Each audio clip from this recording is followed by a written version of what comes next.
नमस्कार मंडळी, चला तर आज आपण बनवूयात चटपटीत आणि चमचमीत अशी पावभाजी आणि फक्त 10 मिनिटात होणारी झटपट अशी रेसिपी। बटाटा घेतलेला आहे, साल काढून चिरून बारीक असा, शिमला मिरच घेतलेली, फ्लावर, वाटाणा, कांदा, टोमॅटो, बीट, कोथिंबीर घेतलेली चिरून आणि अद्रक लसूण पेस्ट घेतलेली, कांदा लसूण मसाला घेतलेला आहे, मीठ आणि पावभाजी मसाला घेतलेला आहे। चला तर आपण रेसिपीला सुरुवात करूयात। कुकरमध्ये तेल घेतलेले, बटरही तुम्ही यूज करू शकता।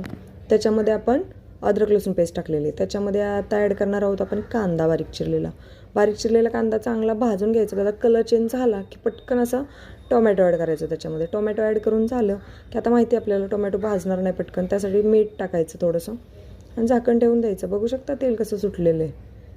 तेल सुटलं की टाकायचं ना कांदा लसूण मसाला त्याच्यामध्ये।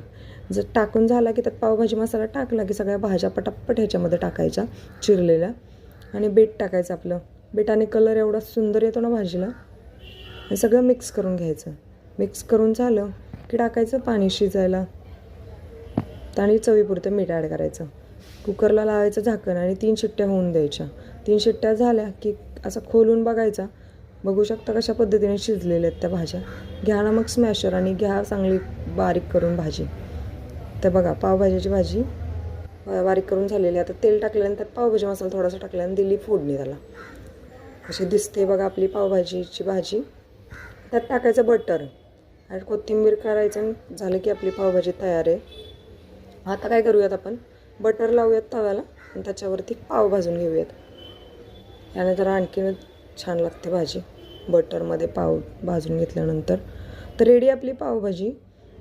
तर आपण नवीन असाल आपल्या चॅनलला तर पटकन असं सबस्क्राईब करून घ्या आणि अशाच नवनवीन रेसिपीजचा आस्वाद घेत राहा।